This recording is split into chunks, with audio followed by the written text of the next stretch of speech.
Hello and welcome. This is a brand new community television program called Growing Together. It is a special project of a nonprofit called Farming Falmouth. My name is Kurt Achin. I'm a local farmer and I'm a board member of Farming Falmouth. Now, like the name may have suggested to you, we want to see more farming in Falmouth, but we want a whole lot more than that. Our mission is much more. What we want to do is make food much more local and close to home in as many ways as we can. When food is closer to home, it tends to be much more inclusive, much more nutritious, and much more regenerative of the environment, just by way of the choices that people are making organically in their own surroundings. A community that can feed itself locally is a lot more resilient to supply shocks, things that come with pandemics, things that come with geopolitics, or with climate change, which we all know is coming up pretty quickly. So let's talk some more, and let's unpack some things with Ellie Costa. She is the Vice President of Farming Falmouth, and with Patricia Gadsby, who is sort of the head of publicity and outreach for our little group. Welcome to you both. We are very glad to be here. We're on community television. That's a surprise to me. We're doing this thing and kind of making it up as we go along, but we are going to we're going to show people the process of how we're trying to transform this community. So if you were to be stopped on the street and somebody said, I've heard Farming Falmouth, look at that t-shirt you're wearing, Patricia, what is Farming Falmouth? Well, the way I usually describe it in a nutshell is we're trying to grow as much food as possible for Falmouth, in Falmouth, as opposed to somewhere else. And I think that can be done in all sorts of ways. And the way we envisage it is that everybody can play a part in this. If it's growing herbs on your windowsill, shopping at the farmer's market, as you mentioned, actually deciding to tear up a piece of your lawn and grow vegetables yourself. So everyone has an opportunity to participate in this at some level. Ellie, what do you think? I mean, a lot of people will hear, food, farming. Farming sounds like it's something that, happens a long way away by a guy on a tractor or by somebody who's devoted their life to farming, and a lot of people don't feel connected to it. Right. Or even a long way in the past, particularly here in Falmouth, because it is such a part of our heritage. Thinking of all the strawberry farming that is gone now. Yeah. And well, not entirely gone. But No, right. Yeah, I mean, right. It's still here, more the volume. It's almost a nostalgia item, right? It is. As I think we are seeing farming in a new way. There are young people coming out of ag schools who are thinking about farming very differently than it was done through the greater part of the 20th century. They're thinking about practices that will nourish the soil. They're thinking about market garden farms where they have many more kinds of crops and they're rotating those crops through. New practices in growing that stretch the year out. Movable greenhouses on rails. Yeah, so there's a lot of ways that what we've learned about just technology and what can happen in very natural ways presents a whole new picture of farming. I'm a late in life farmer kind of thing. This is a third chapter, if you like, in my career life. Some of the things that really reached out to me, those concepts of human scale, intensive, non-mechanized, regenerative farming that can be done community by community rather than in some mythical heartland.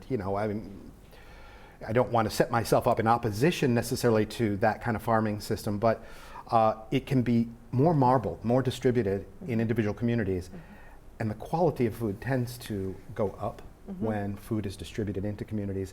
The set of relationships tends to change, and there's something that the entire community gets out of it that we're going to try to kind of put our fingers on as we go along. We all kind of know what it is. To know your farmer is a very special thing, right? Yes. To get your food from somebody who you know trust. Their standards and you trust them. Yes. And well, the other point I think is that many of the big farming communities are not farming food; they're farming commodity crops. Yeah, commodity crops, and they are optimizing for things like shippability, transportability, storage. Obviously, profit is driving the entire thing rather than sort of nourishing a local community? Well, but I'm thinking about the large monocrops of wheat and Yeah. corn and soy. That's not a varied diet. It's not what you eat at your dinner table. Yes. Right. For the most part. Which I think it goes back to the question you were asking before, what is farming? The definition of farmer in our minds is quite different. You can have a plot in a community garden and you are making food, and that is a farmer. It's somebody making food for their community. Yeah. It kind of goes to the title of our program and our motto at Farming Falmouth, growing together. It's almost a preferable term, growing, than farming, right? Because farming comes with so much baggage. Do you want to summarize sort of the superhero origin, or the maybe not so super ordinary human origin story of Farming Falmouth? Farming Falmouth evolved from the working group that was formed to advise the town on the purchase of Tony Andrews' farm, which is the largest farm in Falmouth, 40 acres, one of the largest on the Cape. And in the run-up to the purchase, Jenny Christian, who is the president of Farming Falmouth, organized what she called a charrette, a kind of little town hall meeting, actually very well attended. And we polled a lot of people about what they expected to see in a town farm, and two things came on top: more diversity and fruit. They wanted to see orchards. So we decided that we would take the ball and run with it.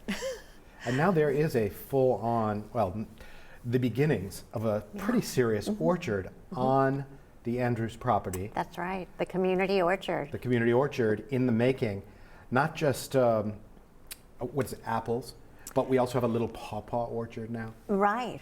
Well, not just apples, we have pears, we have, let's see, cherries, I think. Plums. Really? Those are already planted? Plums, yeah. Cherries and... Yeah. So last year we created two 400-foot row beds. One side is all apples, 8 varieties of apples, Oh, wow. and they're going to be espaliered in a technique that is currently popular with It's like commercial growers. weaving branches? To is weave that on it? wires, yeah. On wires. To spread the branches on the wires. Okay. And the other bed is really for home gardeners to see how fruit trees, and over there, by the way, there are apples, plums, pears, peaches, and I think cherries. A couple of cherries, Yeah, I and think. a couple of cherries. So over there, we've left more space between the trees so that we can show an example of how a sort of an edible landscape can be planted around these fruit trees, and include, and this will be one of our projects this fall, include a lot of plants that are beneficial, that attract beneficial insects to promote the health of the fruit trees. And that's a very valuable piece of information for any of us home gardeners who are trying to grow a fruit tree. And you're right, this year we planted a pawpaw grove. A pawpaw is a native fruit that originated. Native for hundreds of years, Native. and yet a lot of people have not heard of what a Right, pawpaw is. right. I hadn't heard of what a pawpaw is until less than a year ago. Native for, I think, thousands of years. Well, Yes. And a lot of people think they only grow in the Carolinas, but in fact they've been transported by people the long before seaboard, our yeah. time, and all the way up to Canada. They grow in the understories, in shady places, cool places, and they've never been commercially viable. yeah, that's the reason people haven't heard of it. You can't. They don't.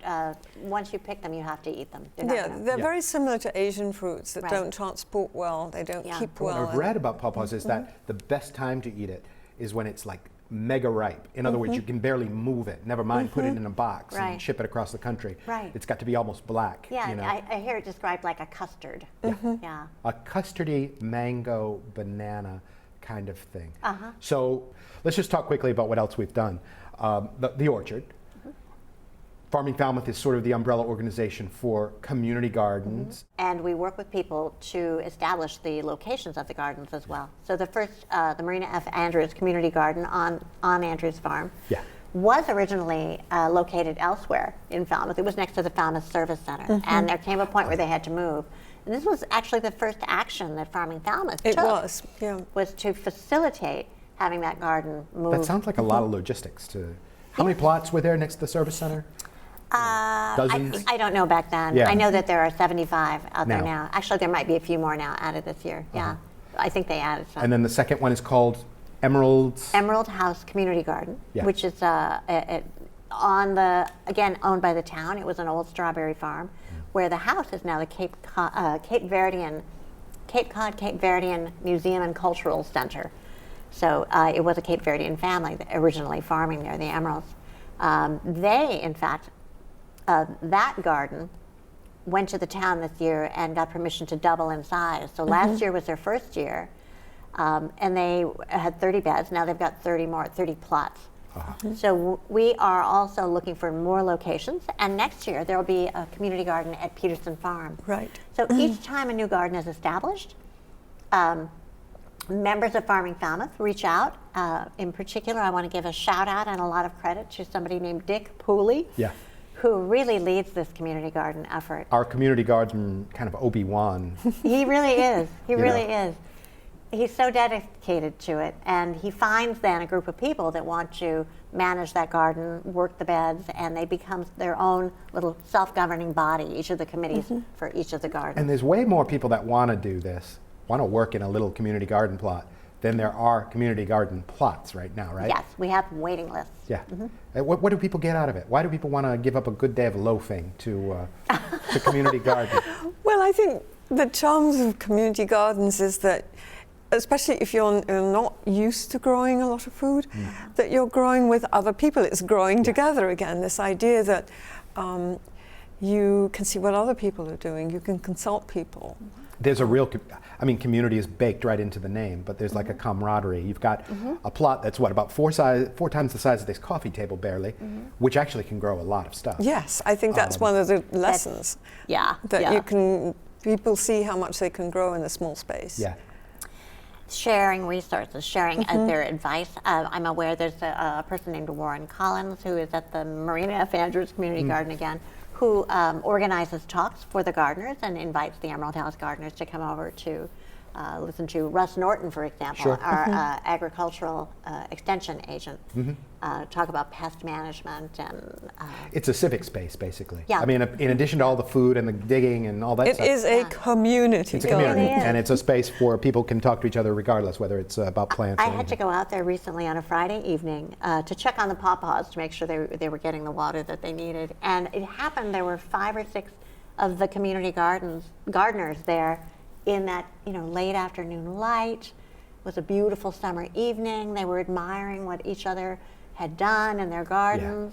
There was such a lovely feeling out Feedback. there. You get that positive feedback. Yeah. Oh, how'd you grow that? That kind of Yeah, thing. it was lovely. Just Well, and I think evenings at Tony Andrews Farm, or the Andrews Farm as it is now, is just gorgeous. I mean, it's a beautiful place. It's a beautiful and I think we're incredibly lucky to have formed this partnership with Jeff, that he allows us to rent space and.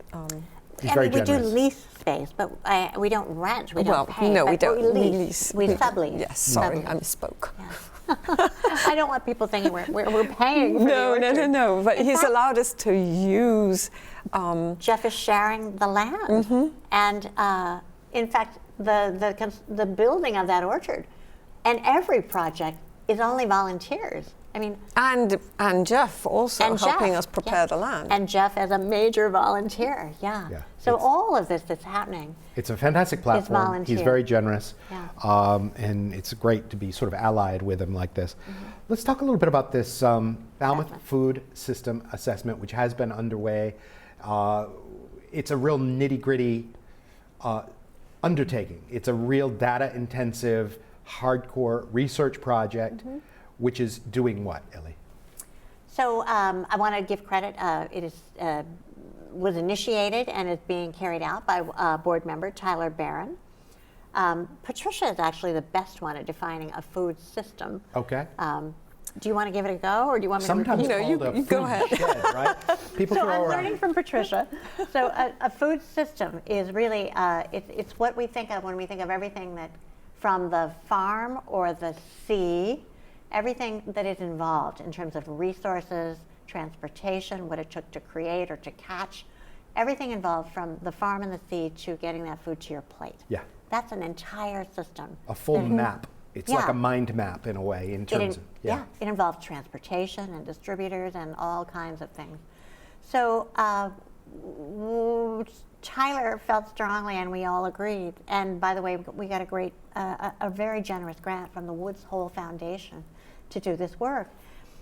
He and Jenny Christian, our president, they went to Iowa State University online and got certified to conduct an assessment. It was a whole year of coursework. And then Tyler has reached out to several consultants, people who do this work, and he put together surveys. So I'm trying to think of a quick way to explain it.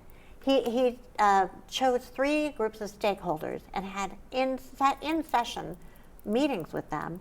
And those stakeholders were the growers and producers of food around here, anyone who he could get to come to the meeting. Also a group of distributors. So that's everything from our tiny cheese shop to a large store to restaurants, anyone who's distributing food.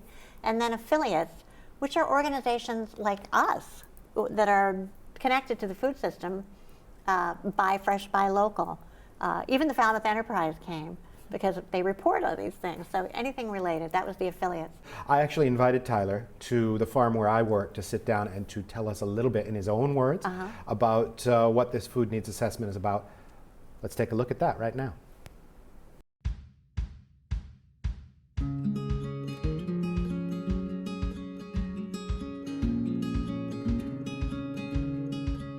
My name is Tyler Barron. Currently my role with Farming Falmouth is serving as a board member and also working on a food system assessment project.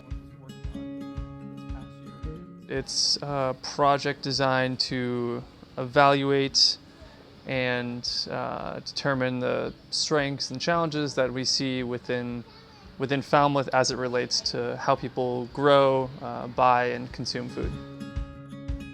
The pandemic did change a lot of people. It certainly changed the way that I see the world, and I think people sort of had a shift in the way that they relate to food. I think seeing grocery stores not having, staple food items was jarring for people, and so I think that experience is actually a really connective force and allows people to understand that food can't be taken for granted.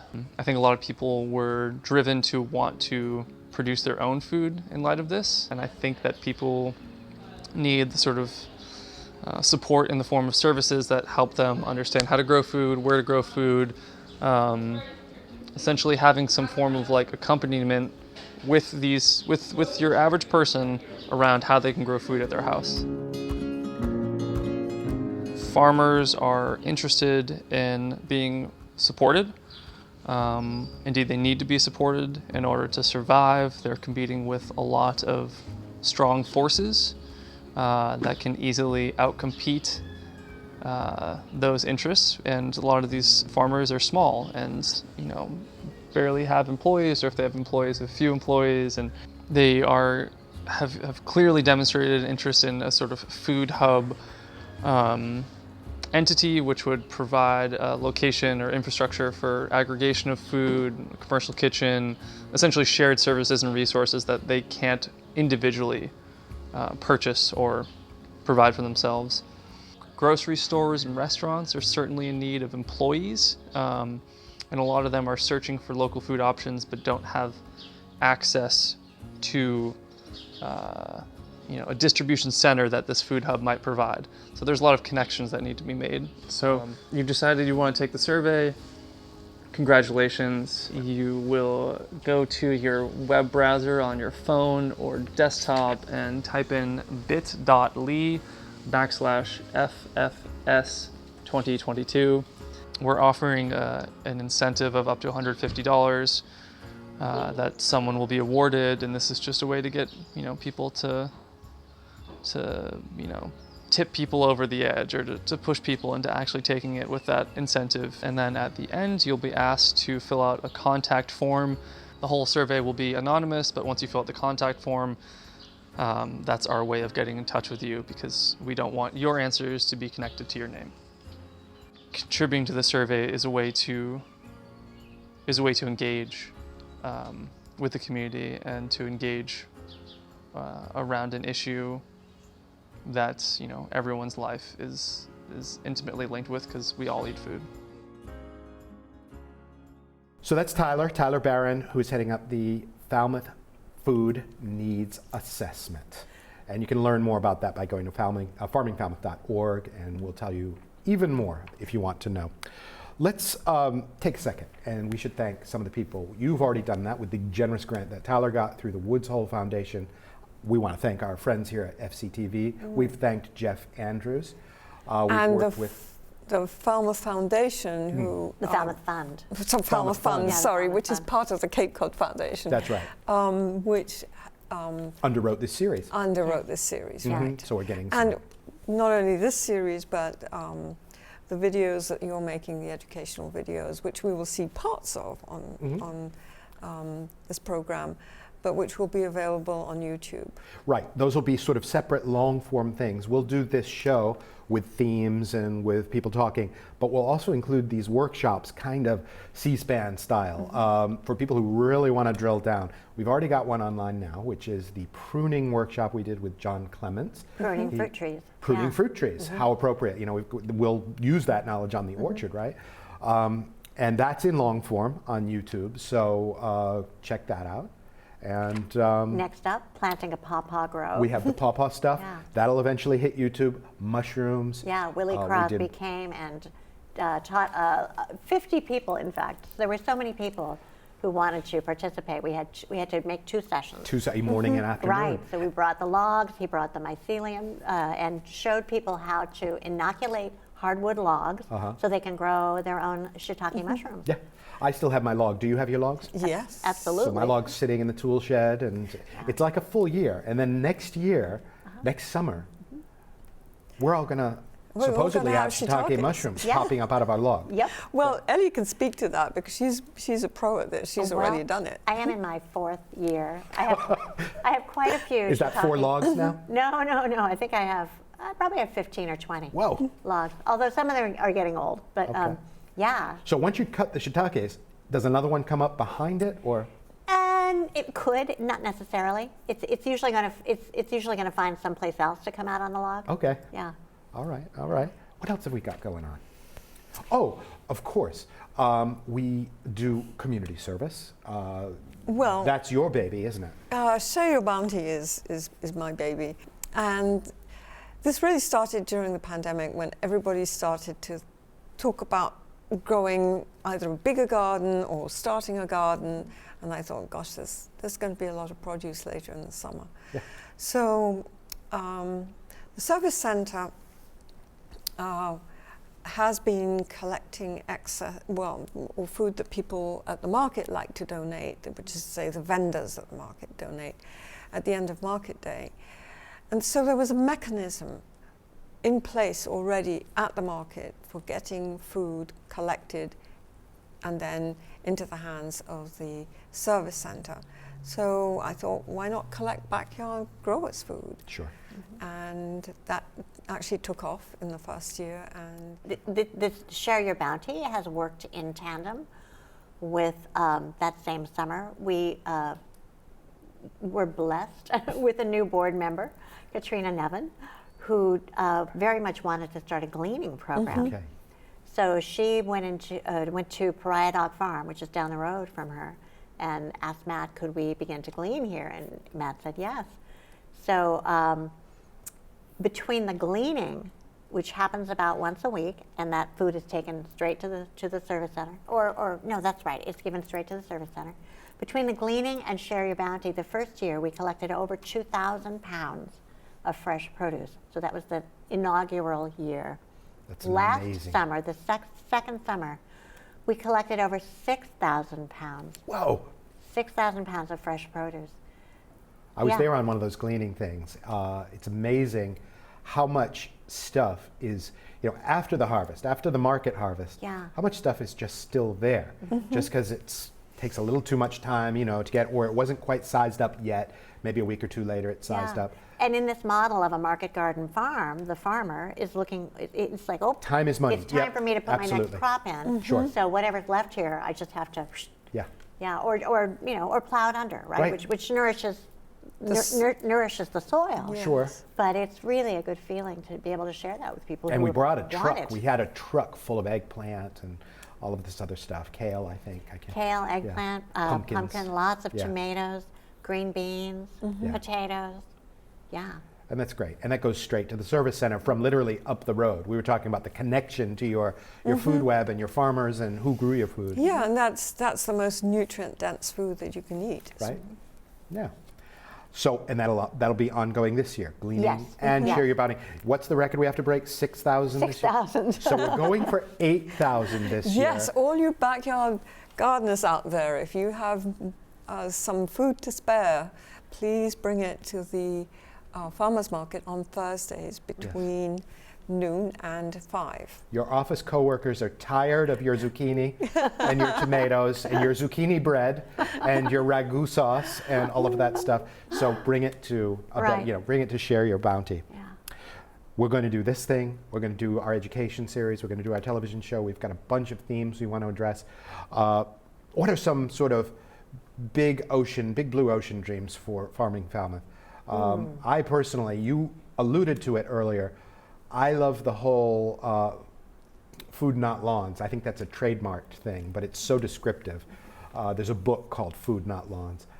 I love that idea because there are so many lawns and such an attachment. You know, as a documenting and a TV thing, I just want to unpack why people are so psychologically shackled to the concept of a lawn and what could happen if they decided to grow food on it. What do you think of that? You know, it's interesting. I mean, I think the idea of a lawn represents something about gentility, something about wealth, That's something it. about ease that has just come down through our culture. That's right. And we don't even realize that it represents these things. And the more perfect the lawn, somehow the more perfect life. It's social so proof. I don't want to put people down who like that aesthetic. Mm. In fact, my own son recently surprised me by saying, "Oh, I love lawns like that." I was like, "Okay." A lawn is a nice thing to look at It in is. its way. It's but beautiful. It's a great However- place for kids to play, and I it think. is, especially if you have, yeah. But I think Right. your garden is a very good example of a garden with no lawn, or very little. Do you not have a lawn? It's all grown over in clover now. So, Oh, cool. yeah. And what I have is really now paths between all the garden beds.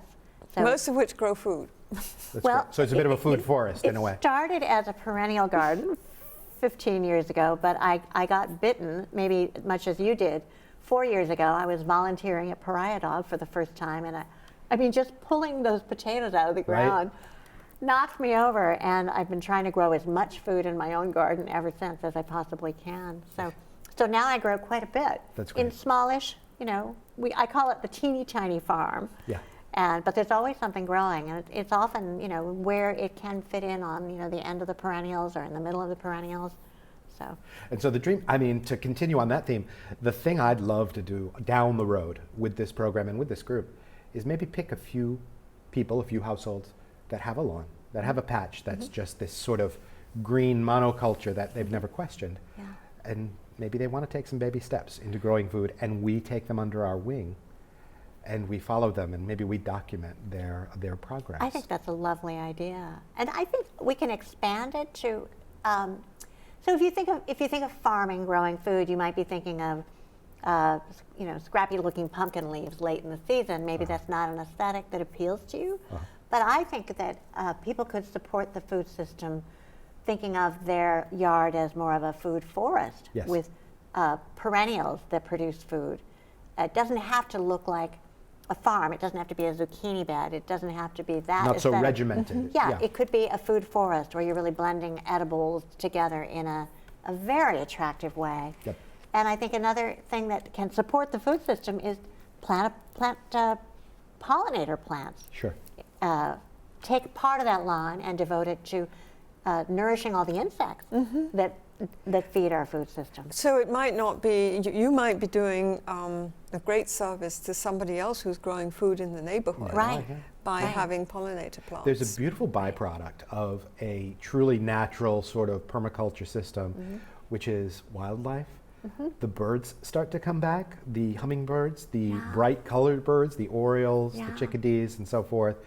and they're just there in your yard, you know? It's not like you have to go bird watching. That is exactly my yard, and there are gardens on the two sides of me and across the street.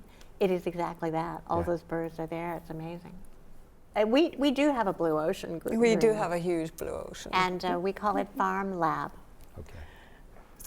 We dream of getting our hands on a parcel of land where we can do a number of things. One is to create a kind of an incubator, a place where beginning farmers, maybe coming out of ag schools, can get their hands on land and can afford to live here. That means our farm lab would have some kind of affordable housing component to it for these beginning farmers. I'm not saying young, because sometimes a beginning farmer is our age. Right.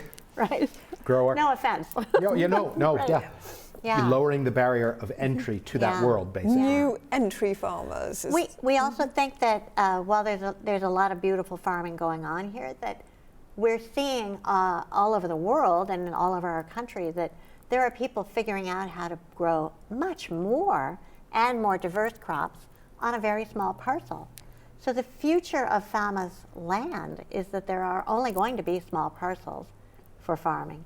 And we would like to become a place where, with what we know, but also drawing on the scientific community and the knowledge of all kinds of experts, that together we create a model farm that can demonstrate how much we can grow with vertical growing, with regenerative soil practices, but how much we can grow on a relatively small parcel of land. So that's why we call it Farm Lab, because we always want to be trying out the next idea to stay Distilling on the best edge practices. of the future of farming. And farming is going to have to be much more adaptable with climate change. Sure. I mean, a lot of people are already noticing that there are changes taking place, both in the oceans and on land. And we're going to have to be quick on our feet. Yeah. Resilience, distributed resilience, quick reaction, best practices. Sustainable practices. Sustainable. And kind of creating a plug and play model so that, a new piece of land has come up on the radar somewhere. How can we maximize its growing potential rather than, how do we make it sort of economically or socially competitive with its next best use, which, let's face it, on the Cape is probably a beachside resort or a hotel or a golf course or something in the leisure world, or high-priced real estate. We recently joined, or are honored to have been allowed to join the Compact of Cape Cod Conservation Trusts. We've already, in 3 weeks, learned so much. And the reason that we want to be a part of that compact is because we want to be conserving the land.